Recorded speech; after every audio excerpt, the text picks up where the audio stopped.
By the end of today's episode, you'll know exactly how to improve your physique as efficiently as possible without using steroids or other dangerous drugs. Welcome to the Actor's Career Compass, where we help aspiring screen actors find high-quality auditions, sign with great agents, and book major roles in legit productions. I'm your host, Martin Benson, and today's episode is going to be a little different. Rather than talking specifically about acting, we're actually going to be talking about fitness. And we're going to be exploring the most efficient science-based steps that you can take to burn fat and gain muscle as fast as possible if you want to start playing superhero roles or just roles where you feel like you need to be in the best possible shape that you can be. We're going to be covering how you can get a six-pack and look significantly fitter in just a few months, the exact exercises to focus on and foods to eat for maximum results, and how to do it all while spending only about 3 to 5 hours per week. So first off, who am I to teach fitness? Well, I am not a personal trainer myself, and I don't claim to be one. But as someone who's been studying all of this since 2017 and completely changed my own physique over the past few years, I can confidently say that the general strategies I'll be sharing in this episode absolutely work, and you can feel free to Google them if you want or if you don't trust me, okay? The fact is, you don't need, and I believe you shouldn't, use steroids or any other illegal drugs to get fit because they're very harmful to your health. And you also don't need to spend hours a day in the gym or eat crazy amounts of protein and other weird foods. Okay, yes, you will need to eat additional protein, but I'm pretty confident that it's not going to be as much as you might think. Now, it is entirely possible to burn a ton of fat and get into the best shape of your life in just 12 weeks.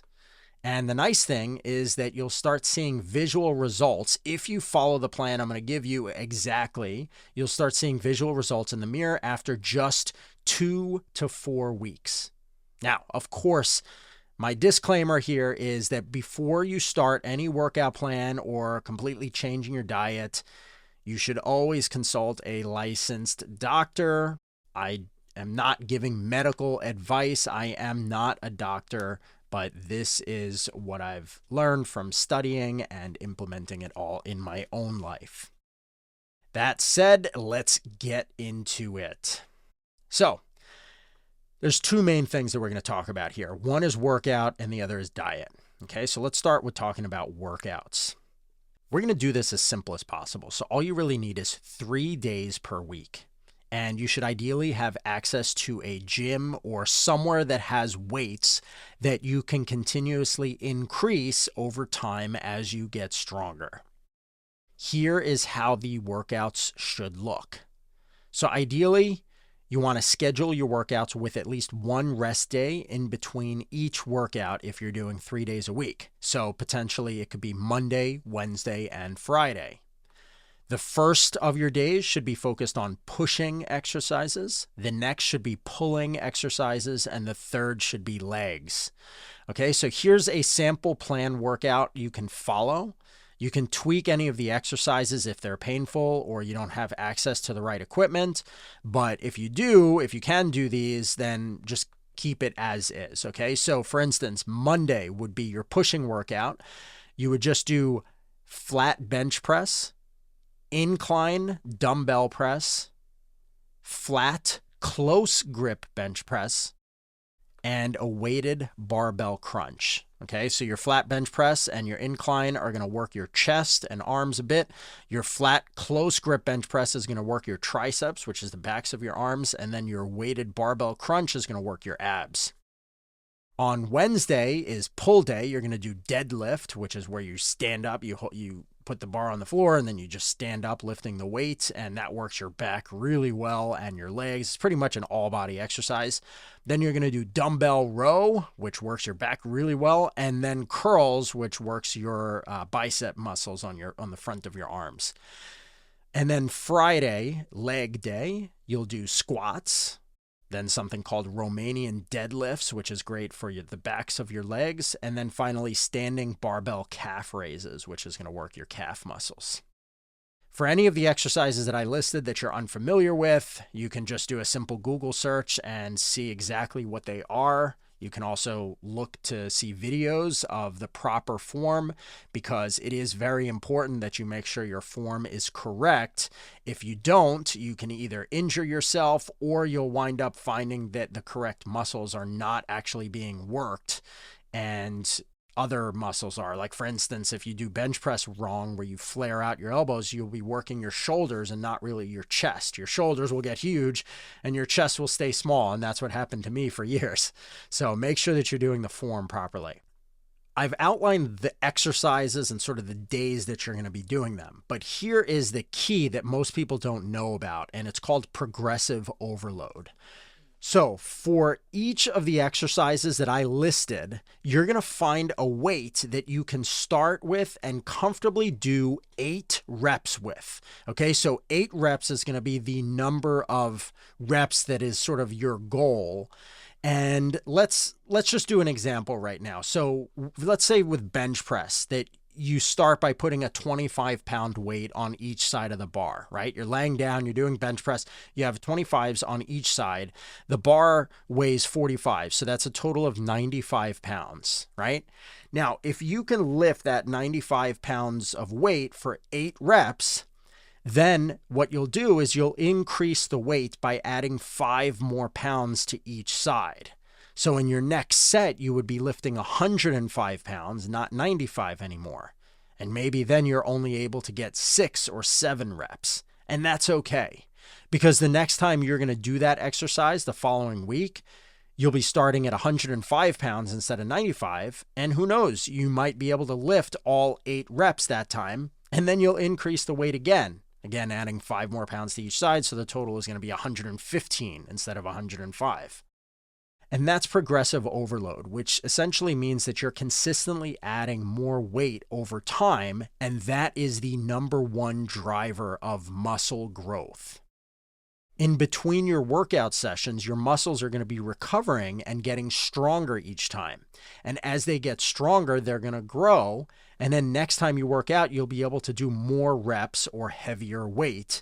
And over time, your physique will look better as your muscles get bigger. So let's do a quick example workout of what something like this might look like on Monday, your push day. For all of the exercises that I outlined, you're going to want to do 3 sets, and then you're going to take a 2-minute rest in between each set. So again, you're starting out flat bench press. So let's pretend again that you're starting with 95 pounds, which is the bar and 25s on each side. Let's say you're able, for your first set, you're able to get 8 reps. Okay, excellent. You hit your target, 8 reps. Now you're going to take a 2-minute rest where you're just sitting and hanging out for 2 minutes. And then you're going to add 5 pounds to each side. So now your next set, maybe you're only able to get 7 reps at 105 pounds. No problem. You take another 2-minute rest. And then for your third and final set, you'll be lifting that same 105 pounds again. And maybe only that time you can get 6 reps. That's fine. So then you're going to wait again, another 2-minute rest. And now it's time to move on to your next exercise, incline dumbbell press. And you're going to continue like that through all of Monday's exercises. So again, incline dumbbell press, maybe you start with each dumbbell of 20 pounds on each side. So you're lifting sort of a total of 40 pounds. And, you can do 8 of them. Okay, great. Well, now let's add 5 on each side. So now you're going to be lifting 25-pound dumbbells for your next set. Okay, and that is progressive overload, and that's how your workouts are going to look. So you're essentially going to continue like that until you've gone through all of Monday's exercises, and then that's it. You're done for the day. Then on Wednesday, you come back and you do your pulling exercises, Friday. And then the following Monday, you're going to find yourself coming back. And because your muscles have had a chance to recover during your off days and get slightly bigger during that time, now who knows, you might be able to hit 8 reps on the first set at 105 pounds for your flat bench press, and then you can increase the weight again. Okay. And so slowly over time, you're increasing. You want to mark down and actually keep track of the weights that you're lifting. You don't want to forget, right? Like if you do 95 pounds and you forget what you lifted the week before or how many sets you did, that's not good. So I recommend an app called Jeffit, Jefit. It's free and it lets you track your workouts. You just put the exercises in and how many sets you're doing. And it even has a rest timer in it. So it can, give you a little alert every 2 minutes and it'll tell you when it's time to start your next set. So definitely you have to track your workouts over time. But yeah, that's basically how the entire workout plan goes.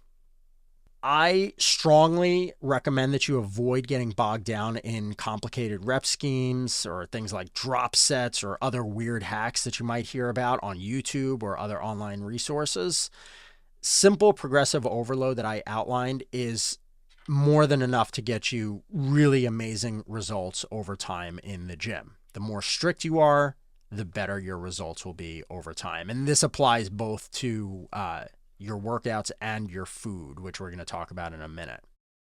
Now, you don't technically need to worry about doing any cardio if you don't like it. I don't do too much cardio if I'm being honest. I do some on occasion if I'm having fun with it. I actually like to play the Oculus or I guess Meta Quest now it's called, and I play different fitness games on there. That's fun, but I don't like cardio very much, and that's fine. If you don't enjoy it, you don't have to do it too much. Just be sure that if you are going to do cardio because you want to do it on your rest days. Don't do it on days that you're doing weight training or it can impact your muscle building. Okay, let's move on to diet. Now, unless you already have a very flat stomach or partially visible abs, I personally recommend cutting first, meaning you're going to be dieting to burn fat rather than to add weight, okay? Visually, it's much more exciting and you're going to see results a lot faster. And if you don't have a lot of weight training experience, you can actually build muscle while you're cutting, which means that you'll get bigger muscles and you'll burn fat and it's going to go twice as fast, which is awesome. You're going to see changes very quickly in the mirror. So what you have to do is figure out your macro targets. So your macronutrient targets and calorie targets. And that's going to tell you exactly how much to eat. How to do this is go to Google and type in Legion Athletics macro calculator. Okay, this company, Legion Athletics, which I've worked with for many years, they have one of the simplest and best calculators online to figure out exactly what to eat. It's free. It's right there on the page that will show up on Google. And again, you really, really need to make sure that you actually calculate this because diet is critical to changing your physique. It's basically 50% of the equation. It's funny. It's almost like each one is 100%. Diet is 100% and weightlifting is 100%. If you do perfect diet, you're not going to change your physique much. Maybe you'll lose some fat, but you're not going to gain any muscle and you're not really going to see any difference. So you're going to get kind of very low results. And if you just eat whatever you want and you're not tracking things carefully, but you're doing the perfect workout scheme, yeah, you might get tiny results and see a little bit of a change, but it's not going to make nearly at all the difference that it makes when you have the two of them together. It's like the two of them together give you so much benefit. Okay. So anyway, we want to be absolutely critical and very, very focused on what we're eating if you want the fastest and best results here. Again, you're going to go to the Legion Athletics macro calculator, and on that page, you're going to fill out the little form. Now, when it comes to activity, you're going to choose 1 to 3 hours per week, unless you're doing a lot of cardio. You're going to choose the Mifflin ST Gior as the formula type, and then just choose moderate weight loss, 1 pound per week, unless you're more than 75 pounds overweight, in which case you can do the 2 pounds per week. But if you're under that, I don't recommend it, because trying to lose 2 pounds per week can actually cause significant muscle loss and can be a little bit unhealthy. So for most people, just stick with 1 pound per week weight loss. And then once you've filled out all of that, it's just going to take you a minute. Then you just scroll down and you look at the balanced macros section, and it's going to tell you exactly how much protein, carbs, and fat to aim for in your diet. At that point, I recommend using a tool like MyFitnessPal, which is going to tell you exactly how many calories you're eating, and you can enter the foods that you eat into it each day. And then after a day or two, you just figure out what needs to change in your diet to get to your goal numbers. So as you enter your foods, most people are probably going to find that they need to eat significantly less fat, slightly fewer carbohydrates, and significantly more protein. And the diet might feel a little bit weird at first, but you're going to get used to it. You can Google online if you're struggling with it, like how to get more protein into my diet or how to eat less fat. And there's a lot of different tips. I don't have time to get into the tips in this episode, but it isn't as difficult as you might think. The first few days of anything, the first week or two of anything that you're going to try is always going to be a little bit complicated, and you just want to force yourself through that and not give up, okay? Whether it's the workouts themselves, figuring all of that out, getting used to adding weight to the bar over time and not always lifting the same amount, it puts you in a little bit uncomfortable situation. Same with tracking your foods and diet and getting so specific. But if you're not particular about it, you are not going to see the results. It's really easy to overeat, especially when you're trying to cut. For instance, just adding a teeny bit of oil or dressing onto a salad can instantly add an extra 100 or 200 calories, believe it or not, and you don't even realize it. And so too many people, they fail in their diets just because of these little tiny things that they're not actually entering into MyFitnessPal because they're like, oh, whatever, it's just some dressing, or oh, whatever, I just added some cream to my coffee. It's like, no, if you're not going to put those in, then you're not going to see that you were over the amount that you're supposed to be targeting by like 300 or 400 calories every single day, which effectively wipes out your weight loss. Those calories really do add up, and you have to be sort of burning an extra 500 calories per day just to lose 1 pound per week of fat.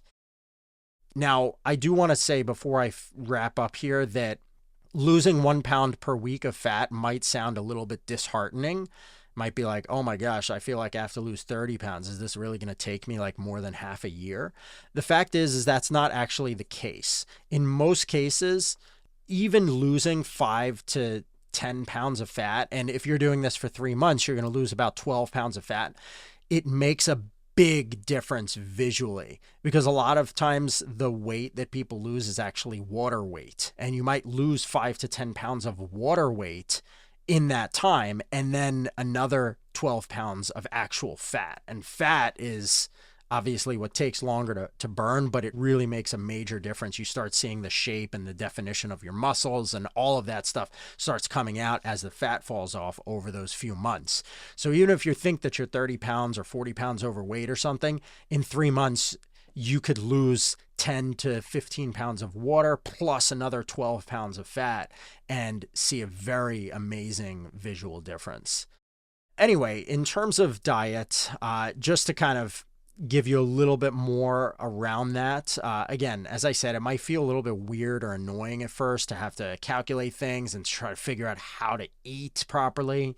I actually pre-calculated a whole meal plan for myself, and I generally eat the same meals most days on weekdays, and then I don't really track my food too much on weekends. But if you're not going to track your food on weekends, just be ultra careful that you're not binging on things, because you can gain a lot of fat in just a few meals, like eating out. And that's going to obviously undo most of your progress from the week. But like for me, like once I figure it out, like, okay, these foods for breakfast, lunch, and dinner, they work perfectly with my macronutrient goals. So they're foods that I love eating. Like I have like eggs and stuff for breakfast, and then lunch I have like a taco type thing, like turkey taco, and then for dinner I'll have like a burger or something. And while it's weird that I eat the same foods most days during the week, it's really easy because I love the foods. They taste good. Even though you eat the same thing over and over again, you really enjoy it on the meal plan. And if I get sick of something, I can always just change it to something else that will fit.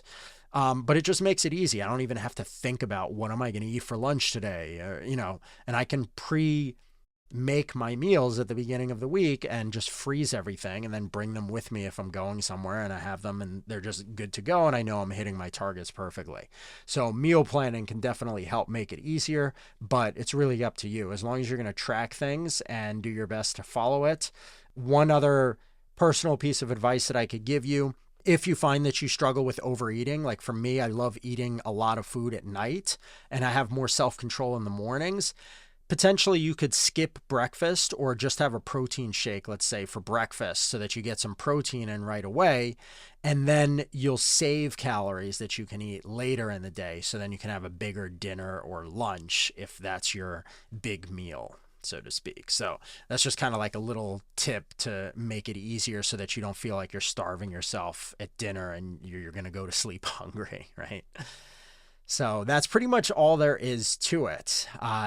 And if you don't want to go all in on this right away, dieting and working out it can be a pretty big change and it can feel a little bit overwhelming. So if that's the case, that's totally fine. I would recommend first starting with the workout plan for a few weeks and just get that down and see how it goes. And then start focusing on the diet next.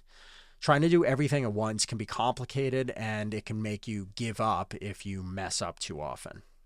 At the end of the day, combining weightlifting in a progressive overload fashion where you're doing the same exercises week to week, but just increasing the weights with properly tracking your calorie and macronutrients, the combination of those two is going to make a huge difference in your physique in a few months.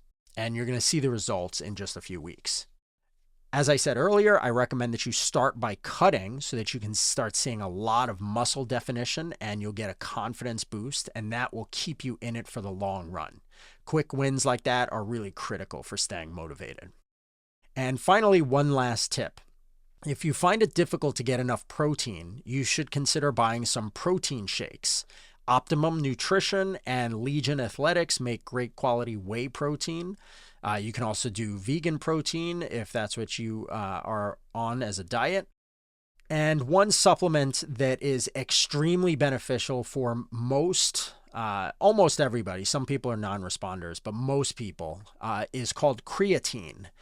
It helps your muscles lift more weight and it fills them up with water actually, so you look bigger right away. Over time, most people who take creatine build significantly more muscle than those who don't.